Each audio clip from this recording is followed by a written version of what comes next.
출발 새 아침.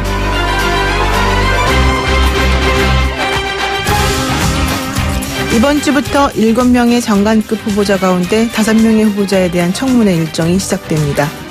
하지만 조국 후보자에 대한 청문회는 여전히 안개 속을 헤매고 있죠. 민주당은 오늘까지 일정 합의가 불발되면 27일 국민청문회 절차를 밟겠다며 야당을 압박하고 있지만 한국당은 국민청문회를 정치쇼라 규정하고 국회 청문회를 하려면 3일 동안 해야 한다고 주장합니다. 후보자에 대한 논란이 뜨겁다 못해 터지기 일보 직전이라는 점, 실체적 진실을 알기 위해서라도 후보자의 반론권이 보장되어야 한다는 점, 시간을 끌면 끌수록 소모적이고 논쟁적인 진영 논리만 판을 칠 거라는 점 등을 감안해 볼 때 청문회는 하루빨리 열려야 하지 않을까요? YTN 라디오 노영희의 출발 새 아침, 지금부터 시작합니다.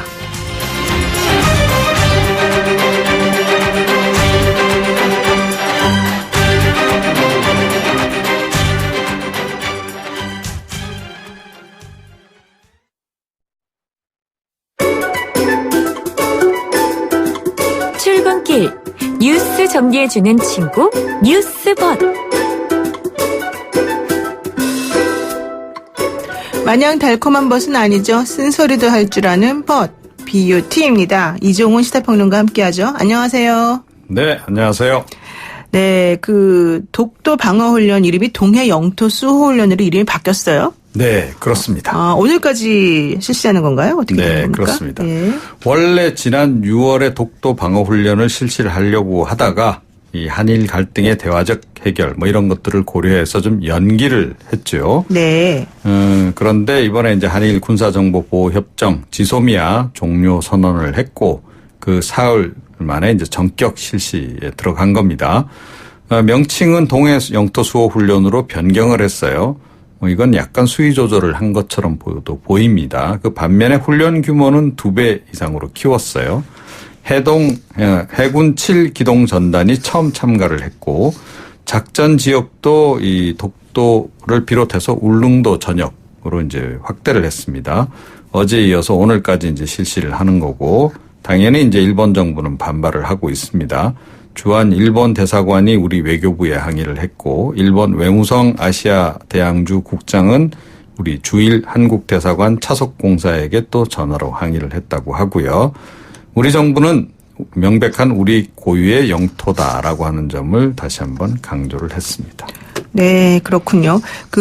트럼프 대통령하고 아베 총리가 북한 미사일을 둘러싸고 이견을 노출했다는 소식도 있네요. 네.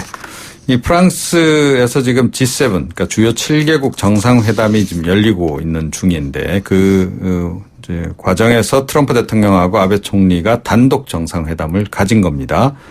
이 자리에서 트럼프 대통령은 김정은 위원장과 만남에 대한 기대를 좀 표시를 하면서 단거리 미사일 발사에 대해서 기쁘지는 않지만 합의를 위반한 것은 아니다라고 다시 한번 또 언급을 했습니다.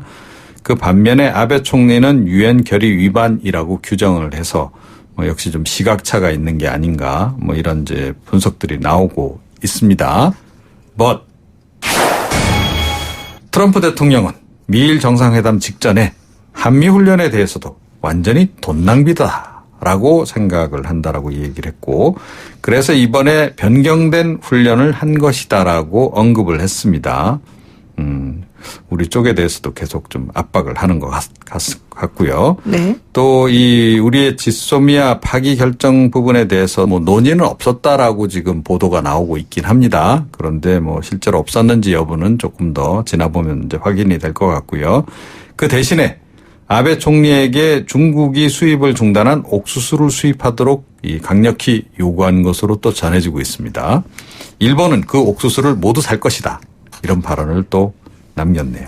실제 살지 안 살지 모르겠지만 모든 신뢰는 트럼프에게 집중되는 것 같습니다. 하여튼 이 우방국들을 향해서도 끊임없이 청구서를 내밀고 있는 트럼프 대통령입니다. 근데 트럼프 대통령이 한미 연합훈련에 대해서 완전히 돈 낭비다 이렇게 말하는 것은 우리 측의 방위비 분담을 강력히 요구하는 거다 이렇게 해석하는 게 맞겠죠? 그렇죠. 역시. 네. 그렇군요. 역시 우리 트럼프 대통령 장사 잘하시는 분인 것 같습니다. 서울대 총학생회가 조국 후보자 사퇴 관련 촛불 집회를 개최한다고요? 네, 그렇습니다. 지난 23일에는 그 서울대 화학생물공학부 대학원생 홍진우 씨 주도로 1차 촛불 집회가 열렸어요. 그런데 이제 주최 측하고 서울대 총학생회 측이 논의를 이제 좀 거쳤고 2차 촛불 집회는 총학생회가 주관하기로 결정을 했답니다. 그래서 28일 날 오후 8시 반께 개최를 할 예정으로 전해지고 있고요. 부산대 촛불 집회 추진위원회도 28일 오후 6시에 촛불 집회를 또 열겠다라고 지금 이제 이 얘기를 하고 있습니다. 지금 부산대 총학생회 측은 오늘 그 조국 후보자 자녀 의혹 대응 관련 학생 총투표 실시안을 또 논의를 한다고 하고요.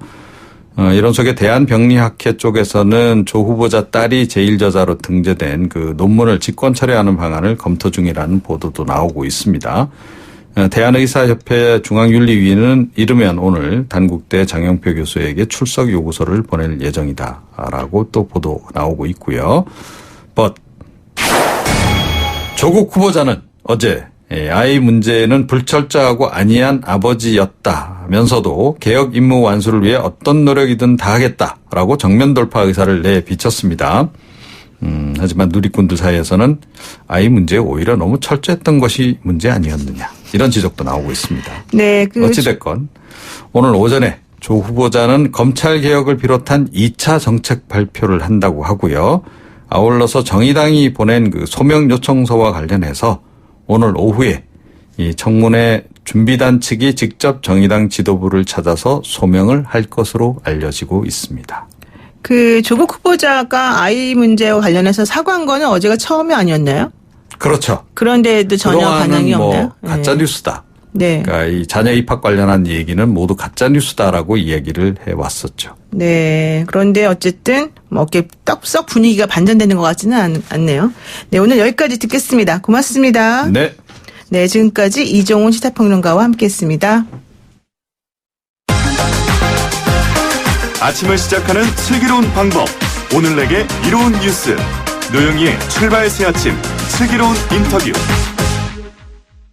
지난 주말 자유한국당의 장애투쟁이 있었습니다. 조국 후보자에 대한 규탄 대회를 시작을 했지만 결론은 보수 통합으로 귀결이 된 모양새입니다. 이렇게 최근 보수 정치권에서는 연일 보수 통합에 대한 언급이 많아지고 있습니다. 자유한국당발 보수 통합의 움직임 지금 어떤 단계인지 자유한국당의 신정치혁신 특별위원장인 신상진 의원과 자세한 이야기 나눠보겠습니다. 의원님 안녕하세요. 예, 안녕하세요. 신상진 의원입니다. 네, 지난 주말에 자유한국당 장애투쟁 다녀오셨죠? 예, 예. 명분 없는 장애투쟁이다. 주인공이 조국 아니었냐 이런 얘기도 있고 또 바른미래당에서는 황교안 대표만의 장애투쟁이다. 이런 비판의 목소리도 있었습니다. 장애투정이다. 이런 얘기까지 나오는데요. 앞으로도 이 장애투쟁 계속 이어나가는 건가요? 글쎄, 우리 자유한국당이 뭘 했다 하면은 아주 모든 걸 가지고 이렇게 좀, 비판하고 비난하는 그 시각들이 많은 것 같아요. 사실은. 네. 이게 좀 제대로, 사실 이런, 한일 관계의 어떤 그 파탄과 또 한미일 안보체계 축에서 중요한, 지소미아 파기라든가 이런 여러 가지 국민들의 우려와 또 논란이 있는 문제들. 네. 또 조국 이번에 그 후보자 문제에 정말 국민 눈높이에 너무나 맞지 않는 이런 모습들, 여러 가지 이 독선적 국정 운영에 대한 야당으로서의 어떤 그 장애투쟁은 사실은 우리 역사에 쭉 있어 왔습니다. 네. 그런 것을, 어느 당대표가 그러면 당대표가 연설에 앞장서고 또 투쟁에 앞장서지는 당대표가 뒤로 빠지면 또 비난이 있을 겁니다. 그래서 좀 이렇게 그냥 그 있는 모습 그대로 이 시대적인 지금 우리 국정 어떤 상황 속에서의 모습으로 이렇게 야당의 정말 할 수 없는 그런 그 투쟁으로 장애투쟁을 바라봐 주시면 어떨까 싶고, 장애투쟁을, 저는 지금 정기국회가 이제 다음 주부터 열리는데요. 정기국회도 정상적으로 할 것이고, 또 우리의 목소리를 또 국민께 전달하기 위해서 장애투쟁도 또 필요하면 할 것이고, 이렇게 생각합니다. 그 언론 보도를 보니까 2030이 생각보다 엄청 많이 모여서 자유한국당 측에서도 깜짝 놀랐다 이런 얘기도 있던데요. 예, 지금 뭐 이거는 뭐 우리 뭐 여론조사나 또 요즘 벌어지는 모든 이 상황에서도 보듯이 또 방송 또 뭐 신문에서도 보듯이 2030들이 어떤 386 세대들의 좀 유선적 모습이나 이런 어떤 조국 후보가 특히나 또 이 도덕과 정의를 외쳤던 그런 그렇게 발언하고 살아오신 분으로서 2030이 아마 그 배신감이나 또 좌절감 또 허탈함이 굉장히 심할 거라고 생각합니다. 그래서 아마 장애투쟁도 하고 2030도 그렇게 많이 분노하고 있는 것 같습니다. 네, 그렇군요. 그 조국 후보자 그럼 청문회는 안 하는 건가요? 왜 이렇게 날짜에 대해서 아직까지 이견이 있는지. 물론 나경원 대표가 청문회를 3일간 하자 제안을 했지만 또 뭐 여야 간에 합의가 되지 않겠냐 이런 얘기까지 나오는데요. 예, 보이콧, 청문회 보이콧, 얘기는 제가, 지난주에 최고회의 또 최고위원 중진회의 그 연석회에서 제가 발언을 했는데요. 예. 사실 이게 그동안에 이제 문재인 정부 들어서 16명의 이제 인사청문회를, 여야 합의 보고서가 없이 그냥 일방적으로 임명했거든요. 그래서 청문회에 대한 효용성 문제는 계속 문제가 됐었는데, 이번에 이제 조국 후보 같은 경우는 정말 역대 어느 그 후보 중에서 상당히 하여튼 이 국민의 눈높이에 맞지 않는 그리고 뭐 법을 집행해야 되는 국가의 정의를 집행하는 그런 법무장관으로서 아주 너무나 적절치 않고 또 불법 탈법 문제에 대해서 이것은 어떤 청문회에서 뭐 여야 싸움에 하루 그냥 투닥거리다가 많은 그런 어떤 모습이 아닌 진짜 이건 청문회 이전에 이 부분은 아주 진실을 파헤쳐야 되고 또 위반한 사실이 있으면 처벌받고 이래야 되는 특별한 사안이라고 보기 때문에 그 효용성 없는 청문회를 굳이 할 필요가 있느냐. 우선 진상규명이 먼저다 이렇게 생각하는데 청문회가 갖는 그 참 문제가 많이 있습니다. 아시다시피. 네. 뭐 여야에 어떻게 보면 정쟁판처럼 돼가지고 뭐 정말 이걸 그리고 또 문재인 대통령 그동안 쭉 청문회에서 그 아주 여러 가지 문제가 터져나오는 후보라도 다 임명을 하고 이렇게 지나간 것에 대해서 조국 후보에 대해서는 그렇지 않은 요식 절차로 청문회가 진행되겠다는 뭐 그런 분명한 그런 인식을 가지고 뿔콘 얘기들이 당내에서 나오고 있는 실정입니다. 그 원래 청문회가 2000년 6월에 처음 시작이 될 때는 뭐 대법원장이라던가 국무총리라던가 이런 분들을 대상으로 특정 몇몇에게만 진행이 되고 국회의원들의 표결에 의해서 또 가결 부결이 결정이 되다가 2005년도부터는 대상을 확대하되 국회의원이 청문 보고서를 채택하지 않아도 대통령이 임명할 수 있도록 이렇게 바뀐 거 아니겠습니까?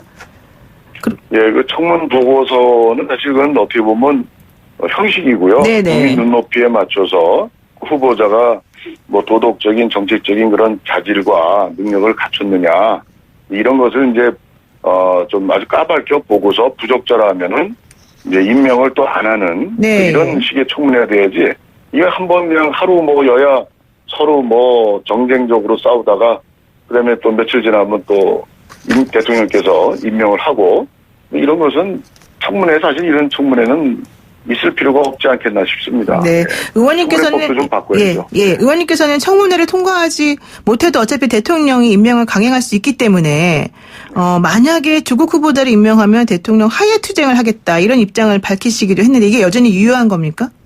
네, 저는 이것도 지난주에 제가 뭐 당의 최고위원 중진 연석회에서 발언한 건데요. 네. 그러니까 사실 이게 저도 뭐 그동안에 여러 그 장관 후보자들의 또 지난번 윤석열 검찰총장의 문제도 많은 문제들이 불거졌음에도 불구하고 뭐 대통령 하야 뭐 이런 얘기까지는 하진 않았어요. 예. 근데 이번에 이 조국 문제는 국민들께서 이건 굉장한 문제점을 많이 느끼시잖아요. 그리고 뭐 저희가 이제 뭐 흔히 말하는 뭐 문재인 정부의 뭐 언론 영향력이 지금 지대하고 편향된 게 많다고 저희들은 보는데, 이제 그런 방송 언론조차도 이 조국 후보 문제는 뭐 연일 그 문제, 자고 나면 그냥 뭐 새로운 문제들이 터지고 그래서 이런 분을 또 임명한다면 특히나 이건 법무장관 아닙니까? 무슨 뭐 다른 부처도 아니고. 근데, 이것을 이런 국민적 의혹이 너무나 많은데 임명을 강행한다면 이건 대통령으로서 국가의 법과 정의를 지키겠다는 그런 어떤 의지가 없다. 그것은 헌법을 위반하는 그런 대통령의 임명 권한 남용이 아니겠느냐 해서 제가 그 하야 투쟁까지도 우리가 벌려야 된다라고 강하게 이야기했습니다. 네, 그렇군요. 일단 그 자유한국당발 보수통합 얘기도 한번 해볼까 싶은데요. 내년 총선을 위해서는 보수통합이 꼭 필요하다는 입장이신 것 같은데, 그렇다면 통합의 범위가 안철수 전 대표부터 우리 공화당까지 모두를 아우르는 이런 것인지요? 저는 근데 과거에 우리 정치판이 국민들로부터 참 인정 못 받는 것 중에 하나가 선거 앞두고 이합 집산하는 모습이라고 봅니다. 네. 네, 그래서 저는 이 정말 보수가 왜 통합해야 되는지, 또 특정한 인물들 뭐 등등, 안철수, 유승민, 우리공화당 뭐 등등 왜 통합을 해야 되는지 국민들께서 좀 냉정하게 보시라고 생각이 듭니다. 그래서 우리가 이제 선거공학적인 또 그런 이합 집산의 모습을 보여주는 게 아니라 이 통합의 주체들이 서로 안철수, 유승민 그러면은 성찰과 우리가 뭐 가치나 이념에 대해서 그 비전 그런 것들을 서로 공유하는 그런 어떤 토론과 또 그런 국민들께 왜 우리가 통합해야 되는지는 그 명분과 이유를 제시해야 될 필요가 있다고 생각들고요. 그래서 저희는 우리 한국당 입장에서는 저는 혁신위원장을 맡고 있는데 우리가 이제 공천 문제로 우리 20대 총선에서 한국당이 아주 많은 나쁜 점을 노출했어요. 개파의 문제를. 그래서 그러한 공천 혁신을 룰로서 시스템으로 하고 또 당 혁신을 또 내부적으로 민주정당으로서의 좀 더 철저히 하를 기하고 하면서 우리 당에 좀 먼저 우리 당이 좀 혁신을 해나가면서 나가야 된다. 그러면서 우리가 이념과 가치로 인한 가치를 근거로 한 보수 재편이 이루어져야 된다. 이렇게 생각해서 현재 저는 그런 것을 하나의 과정으로 봐야 된다고 생각합니다. 그러면 유승민 의원이 보수통합의 주축이 되고 이런 식으로 러브콜이 이어진다면 결국 탄핵 문제에 대해서는 한국당 내에서는 입장이 정리가 된 겁니까? 대통령 탄핵에 대해서. 탄핵 문제는 저희가 그것에 대해서 서로 어떤 입장을 또 따져봐야 된다. 잘못한 걸 또 따져봐야 된다. 하지만 저는 이 보수 통합이라는 또 큰 이 방향을 놓고서 이 탄핵을 놓고서 잘잘못을 따지다 보면 보수가 찢어진다고 생각해요. 통합이 아니라. 그래서 그렇군요. 저는 그런 문제는 앞으로 좀 더 시기를 봐서 좀 논의해야 될 부분이라 생각하고 그 부분 빼놓고 우리 대한민국 사회 또 보수가 가야 될 길 이런 데 대해서 좀 더 철저한 이 논의가 필요하다고 생각합니다. 네, 그렇군요. 보수통합은 그런데 내년 총선의 공천과도 결국 맞물려 있을 텐데요. 지금 신정치혁신특별위원장을 맡으시면서 현역 의원 50% 물갈이를 지난번에 얘기하신 적이 있습니다. 절반 물갈이 과연 총선까지 잘 진행될 수 있을까요? 네, 이 부분은 아마 우리 국민들이나 또 지지하시는 분들이나 또 당내에서도 이런 여론이 좀 많이 있습니다. 결국 20대 총선에 저희가 잘한 게 없고 20대에 또 저희 당의 대통령도 탄핵이 되고 이런 상황에서 우리 국회의원들이 책임이 크죠. 크고 작은 그런 정도 차이는 있겠지만 그래서 이 물갈이가 과거에도 한 30% 정도는 있었는데 이번엔 더 좀 반성적 차원에서 그런 것을 저희 현역들도 감내하고 또 새로운 또 신진 정치인들이 많이 이렇게 수혈돼야 되는 거 아니냐라는 원칙에서 50% 정치 신임 가산점 룰을 만들었는데 저희 당에서도 아마 이런 큰 방향에 대해서는 크게 부정하기가 어려울 거라고 생각이 들어서 이렇게 가지 않겠나 이렇게 희망적으로 생각하고 있습니다. 네, 그렇군요. 예, 감사합니다. 오늘 말씀 여기까지 듣겠습니다. 감사합니다. 네, 지금까지 자유한국당 신상진 의원과 함께했습니다. 잠시 후 2부에서는요. 발사체를 또 쏘아 올린 북한의 속내 그리고 지소미아 종료 이후 한일 관계에 대해서 전문가와 자세하게 짚어봅니다.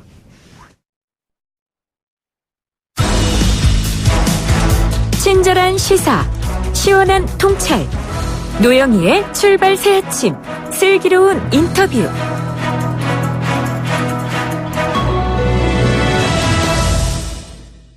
시기를 확정하지 않았던 독도 방어 훈련, 동해 영토 수호 훈련이 시작됐습니다. 지소미아, 즉 한일정보보호협정 종료 사흘 만인데요. 이번 훈련은 한일 관계를 고려해서 2달 이상 미뤄왔는데 역대 최대 규모라는 평가입니다. 최악으로 치닫고 있는 한일 관계 출구는 있을지, 그리고 그렇게 혼란한 한반도 상황에 대해서 또 발사체를 쏘아올린 북한의 의도가 무엇인지 박원곤 한동대 국제지역학과 교수님 만나봅니다. 교수님 어서 오세요. 네, 안녕하세요. 네, 대체 언제 시작하나 했던 독도 방어 훈련. 이 어제부터 시작이 됐는데요. 지소미아 종료 직후라서 훈련 시기 자체가 일종의 일본에 대한 메시지로 전달되는 거 아닌가 생각이 듭니다. 우리 정부가 일본에게 어떤 메시지를 전하고 싶었던 걸까요? 메시지 전달은 비교적 명확해 보입니다. 왜냐하면 말씀하신 것처럼 지금 지소미아를 중단, 파기를 선언한 지 사흘 만에 된 것이고요. 그리고 보통 이런 훈련을 할 때는 최소한 시기를 두고 예고를 합니다. 언제 한다. 네. 근데 이번에는 전혀 예고 없이 시작하면서 발표됐다라는 것도 정부가 물론 준비는 하고 있었습니다만 일본 지소미아랑 관계가 있다라고 생각이 되고요. 더불어 이번 훈련은 이제 몇 가지 측면에서 이전 훈련이랑은 차별화가 됩니다. 일단은 아까 말씀하신 것처럼 역대 최대 규모가 맞고요. 네. 특히 지금 제7 기동전단이 참여를 하고 있는데 이것도 처음입니다. 그래서 네. 7,000톤급의 광개통 대왕함이 들어오죠. 이지스함. 그것도 굉장히 여러 가지 능력 측면에서 그렇죠. 막강한 전력이 투사가 되고 있다라고 보고요. 육군 특전사도 들어옵니다. 그 부분도 이전과는 차이가 있고 또 하나는 이미 이제 명칭이 바뀌었죠. 네, 이전에는 그렇죠. 독도 방어 훈련이었는데 지금 동해 영토 수호 훈련으로 바뀌었다. 저는 이건 잘한 것이다라고 생각을 합니다. 왜냐하면 지금 1차적으로 당연히 일본에 대한 경고의 메시지가 있지만 더불어서 지난달에 중국과 러시아의 항공기가 특히 러시아 같은 경우에 우리 영공 침해를 하지 않았습니까? 네. 이거는 아주 명백한 주권 훼손 행위인데 문제는 앞으로도 중국과 러시아가 이런 행위를 반복할 가능성이 있다라는 거죠. 그래서 이번에는 그거에 대항하는 훈련이 필요하고 그러면 동해 영토 수호 훈련이라는 표현이 적절합니다. 그리고 네. 이번에 보니까 공군 전력 같은 경우에도 보면 이전과는 한 2배 정도 F-15K와 P3, P3C의 초계기 등이 지금 동원이 됐는데 네. 물론 그 작전 형태가 어떻게 될지는 좀 두고 봐야겠습니다. 그럼에도 중국과 러시아 주변국을 대상으로 했다라는 측면에서는 바람직한 훈련의 모습이다라고 판단합니다. 그래 좀 전에 교수님께서 중국하고 러시아가 우리 영토를 침범했고 앞으로도 그렇게 될 가능성이 높다. 네. 자주 있을 것이다. 이런 얘기를 하셨는데 왜 그런 건가요? 그러니까는 이게 미국의 동맹 정책의 변화죠. 트럼프 대통령이 그 5월 지금 4일부터 북한이 계속 미사일을 쏘고 있는데 예. 그 문제에 대해서도 강력한 경고는 안 하고 있고 문제 없다라는 식으로 얘기를 하고 있고 트럼프 대통령의 동맹 정책은 딱 한국에만 국한되는 건 아닙니다. 전 세계 마찬가지고 나토 전통적으로 최대 동맹 기관 나토와의 관계에 예. 대해서도 계속 비판을 하고 있고 그러니까 이런 상황에서 지금 중국과 러시아는 어쨌든 동북아 지역에서 현상을 변경하고 자신들의 영향력을 넓히고 높이려고 하지 않습니까? 예. 그런 측면에서 이 한미일 이 안보 협력, 한미 동맹을 한번 시험해 보는 거죠. 그래서 지난번에도 그런 의미에서 내려왔다라고 생각이 되고요. 네. 그때도 한국과 미국이 사실은 강경한 대응을 하지 못했습니다. 그러니까 경고와 또 필요하면 대응 훈련도 했어야 되는데 그런 것이 없었거든요. 그러니까 앞으로도 그러기 때문에 더 한반도의 영향력을 확대하기 위해서 내려올 가능성이 있다라고 생각합니다. 그러니까 일단 한미일의 그 동맹이 이제 약간 좀 느슨해지거나 혹은 뭔가 균열이 생기는 틈을 타서 좀 찔러보는 형식으로 중국하고 러시아가 행동할 수 있다 이런 얘기를 하시는 것 그렇습니다. 같아요. 매우 갑자기 불안해지네요. 그 지소미아 연장 종료 결정 직후에 북한이 또다시 발사체를 발사하지 않았습니까? 네. 미국에서는 여기에 대해서 별거 아니다. 트럼프 이렇게 얘기하기도 했지만 또 일본은 이건 명백한 유엔 안보리 결의 위반이다 이런 얘기도 했는데요. 이렇게 되면 우리는 사실은 좀 어떻게 되는 거예요? 좀 곤란하지 않습니까? 곤란합니다. 계속 북한이 단순한 발사체가 아니라 이번이 이제 4번째의 발사 신형 무기를 지금 그렇죠. 계속 소개를 하고 있는데요. 이 신형 무기의 특징이 기존에 우리가 갖고 있는 방어 체계를 무력화하는 겁니다. 우리가 갖고 있는 방어 체계는 북한이 이런 발사체 그것이 미사일이 됐던 방사포가 됐던 1차적으로 방어하는 의미가 있었거든요. 그래서 네. 한국형 미사일 방어 체제 KAMD라는 것을 동원해서 물론 미국이 갖고 있는 사드랑 같이 합니다만 미사일을 방어하고 그 다음에 반격을 하는 그런 체제였는데 지금 북한이 소개하고 있는 이런 그 무기 체계들은 그 방어 자체가 매우 어려운 형태죠. 물론 불가능하지 않다라고는 합니다만 여전히 이전보다는 훨씬 어려운 상태는 분명해 보이고요. 그러니까 이런 상황에서 우리가 기존에 갖고 있었던 그런 어떤 작전이라든지 무기 체계가 이전보다는 효용성이 낮아지는 거. 그러면 전반적으로 북한의 위협이 증대된다. 우리의 억지력이 약해진다. 네. 그런 면에서 우려가 됩니다.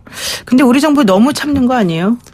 저는 좀 이렇게까지 가도 되는 건지 걱정스러울 때도 있던데 사실은. 이게 첫 단추를 저는 잘못 꼈다라고 생각하는데요. 네. 5월 4일 날 북한이 처음 미사일을 쏘고 9일 날 쏘지 않았습니까? 네. 그거에 대해서 한미가 강경하게 대응을 했어야 되는데 일단 트럼프 대통령이 아무 일 아니다. 뭐 모든 국가들이 다 그런 단거리 미사일은 발사한다. 이제 그런 식의 얘기를 했습니다. 물론 미국의 존 볼튼이라든지 국가안보부장관 이것은 유엔 안보리 결의안 위반이다라는 경고를 했지만 네. 전반적으로 트럼프 대통령이 문제가 아니다라는 얘기를 하니까 전체적으로 그 북한의 입장에서는 쏴도 된다라는 그런 일종의 메시지가. 면죄부를 받은 거죠. 네. 그래서 5월 달에 일단 한번 시도해보고 분위기 보니까 괜찮다 싶어서 7월 25일부터 본격적으로 시작을 했는데 더군다나 그 당시에 이제 연합훈련을 하고 있으니까 그것을 명분으로 삼아서 계속 미사일을 쐈죠. 근데 지금 문제는 트럼프 대통령이 김정은 위원장한테 친서를 받으면서 김정은 위원장이 연합훈련 때문에 자신들이 이런 훈련을 하고 있다. 미사일 발사를 하고 있다. 네. 연합훈련이 끝나면 실무회담에 복귀하겠다라고 약속을 했다고 트럼프 대통령이 얘기를 했습니다. 그렇죠. 근데 문제는 지금 연합훈련이 끝났는데도 계속 이 미사일을 쏘고 있는 거거든요. 네. 근데 오늘 이것에 대해서 지금 G7이 열리고 있습니다만 트럼프 대통령이 또 괜찮다고 얘기를 했습니다. 그렇죠. 그러니까 지금 말씀하신 것처럼 우려가 되는 게 이런 상황이면 북한은 계속 미사일을 쏘겠죠. 왜 그 북한하고 미국이 대화는 안 하고 연합훈련 끝났는데 계속 이렇게 미사일 쏘면서 공방을 하는지 그게 참 첫 번째 궁금하고 예. 또 하나는 트럼프 대통령이 지금 괜찮다고 하는 거는 사실 그 미국 내 정치적인 입장을 고려해서 나온 말이 아닐까 생각이 들거든요. 네. 이 두 가지는 어떻게 해석을 해야 될까요? 뭐 그렇습니다. 그 북한의 입장에서는 지금 실무회담을 약속을 하긴 했는데 실무회담을 나와도 본인들이 원하는 것을 얻기가 힘들죠. 네. 그러니까 실무회담을 하는 목표 중에 하나는 지난 2차 하노이 정상회담이 결렬이 된 이후에 미국이 뭔가 셈법을 바꿔서 북한이 원하는 상응 조치, 좁혀 말하면 경제 제재를 좀 해제하기를 원하는데 그럴 기미가 전혀 보이지 않습니다. 존 볼튼 보좌관이 3주 전에 다시 명확하게 미국이 원하는 것은 2차 하노이 회담과 똑같은 일괄 타결이고 북한이 핵과 미사일을 포기하고 그것에 대한 명백한 조치가 보여야 그 다음에 상응 조치를 고려할 수 있다라는 얘기를 하고 있거든요. 근데 네. 반면에 북한은 계속 영변으로 시작해서 단계적으로 상응 조치를 받는 이제 그런 것을 원하고 있는 차이점이 여전히 있다라는 겁니다. 그렇기 때문에 실무회담에 와봤자 받을 것이 없다. 그러면은 차라리 지금같이 미사일을 발사하면 트럼프 대통령이 아무리 괜찮다 하더라도 워싱턴 내 분위기는 안 좋아지거든요. 그렇죠. 북한을 믿을 수 있느냐. 트럼프 정책의 대북 정책은 잘못된 것이다. 그러면 트럼프 대통령이 압박을 받을 수밖에 없지 않습니까? 그러면 협상에서 뭔가 트럼프 대통령의 입장을 바꿔 나올 가능성이 있는 거죠. 일차적으로 북한은 그런 노림새가 있다라고 생각이 되고요.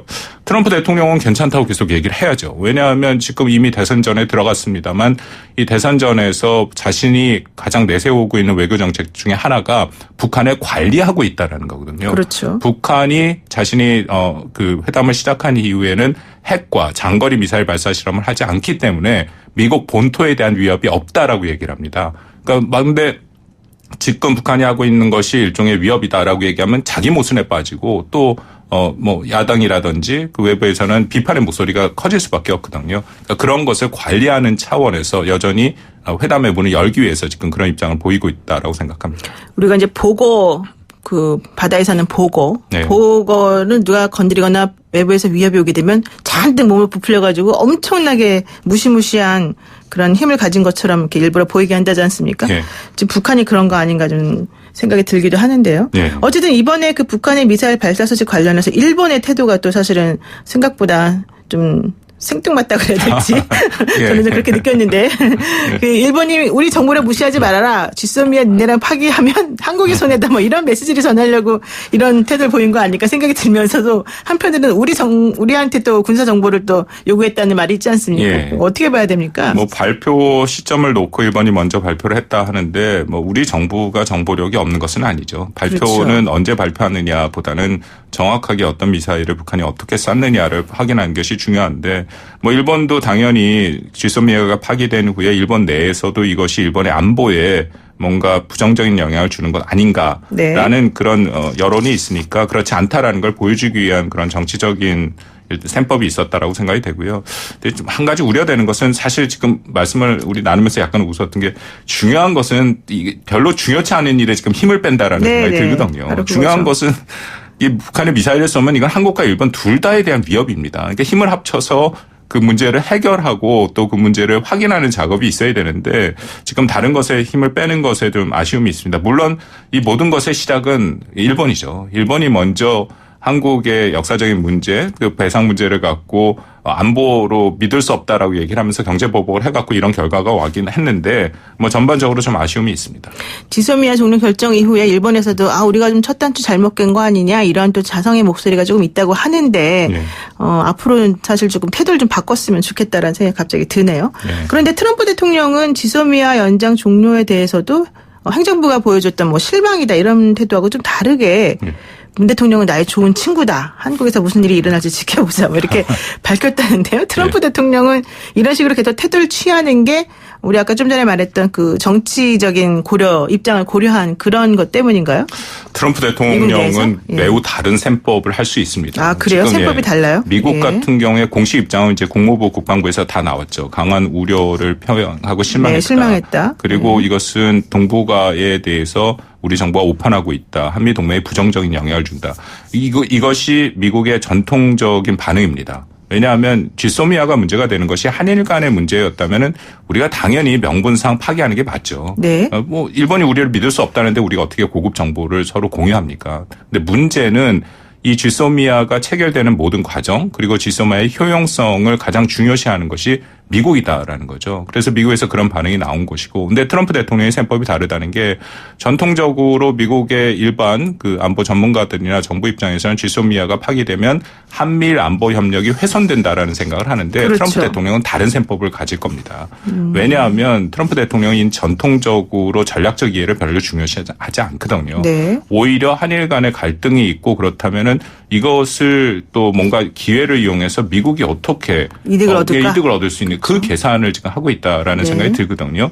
아마 그래서 앞으로 청구서가 좀 날아올 가능성이 있습니다. 우리가 그 부분을 대비해야 되고 지소미아 중단 결정을 할 때 그 부분에 대해서 많이 우려를 했거든요. 네. 지금 방위분담 협상도 나와 있고 미국이 특히 트럼프 대통령이 굉장히 거칠게 동맹국한테 비용 부담을 요구하는 상황에서 우리 입지가 약화될 수밖에 없다. 이제 그게 하나의 우려 사항입니다. 그러니까 우리가 미국에게 정보와 관련해서 뭔가 좀 더 공유하자는 그런 요청을 할 수밖에 없는 상황이 돼버리고 그렇게 되면 미국은 또 기분 좋게 또 청구서를 내밀 수 있는 그런 계기가 될 수 있다. 뭐 이런 트럼프 얘기신가요? 대통령 셈법은 늘 그런 식으로 움직이겠죠. 그 틈새를 이용해서 어떻게 하면 네. 미국의 영향력과 이익을 확대할 수 있느냐 그런 생각을 하고 있을 거라고 생각합니다. 그러니까 김현종 청와대 국가안보실 2차장이 이 지소미아 종료 관련해서 제일 그 의사결정에 영향을 미쳤다는 얘기가 지금 들려오는데 네. 종료 이후에 한미 동맹을 한 단계 발전시키는 계기가 될 것이다. 이번에 이 결정이 네. 또 이렇게 얘기를 했다 그래요. 그렇다면 여기서 말하는 한미 동맹을 한 단계 발전시키는 계기라는 게 정확히 네. 뭡니까? 뭐 김현정 차관이 브리핑하는 걸 제가 다 들었습니다만 구체적인 내용은 없었습니다. 그렇죠. 대신에 앞으로 우리가 정보 자산의 정찰 자산을 확대하겠다. 네. 이제 그런 얘기들이 있고 구체적으로 우리의 무기 체계를 개선하겠다. 이제 그런 얘기가 있었거든요. 이제 그것이 어떻게 한미 동맹에 영향을 주느냐? 한미 동맹에 영향을 주죠. 한국의 국방력이 증대될수록 우리가 동맹 차원에서 기여할 부분이 있고 또 하나는 그렇게 지금 무기 체계를 뭔가 보강을 한다라는 건 대부분 미국한테 사는 겁니다. 그렇죠. 그러니까 트럼프 대통령 입장에서는 좋을 수 있는 그런 상황이죠. 근데 과연 동맹이 한미 동맹만으로 이 정말 동북아의 안보와 질서를 우리가 제대로 관리할 수 있는가? 특히 계속 말씀드립니다만 미국의 트럼프 대통령의 이 굉장히 다른 동맹 인식과 동맹 정책을 우리가 어떻게 믿고 한미 동맹만으로 갈 수 있느냐? 네. 저는 동맹이 우리의 목표는 아니죠. 동맹은 하나의 수단입니다. 수단이죠. 예, 수단을 통해서 한국의 안보를 보존하는 건데 그런 측면에서는 우리가 다각적인 이 동맹에 대한 여러 가지 대안을 마련해 놓는 것이 좋은데 그런 면에서 우리 정부의 명확한 대안이 무엇인지는 현재로서는 잘 보이진 않습니다. 네, 그렇군요. 일단 이제 좀 슬기롭게 정말 헤쳐나가야 될 것 같은데 지금 일본과의 외교전에서 사실 우리가 가지고 있던 하나 남은 카드를 다 써버린 거 아니냐 이렇게 좀 부정적으로 보는 시각들도 사실 나오는데 네. 그렇다면 결과적으로 우리한테 남은 카드가 뭐냐 그거를 좀 알려주시면 좋겠어요. 저는 이 문제를 해결하는 방법은 우리가 두 가지라고 생각합니다. 국제 네. 여론전을 해야죠. 국제 여론전. 왜냐하면 일본의 조치는 분명하게 자유무역주의의 기본 정신을 훼손하는 겁니다. 경제보복 조치가 맞고요.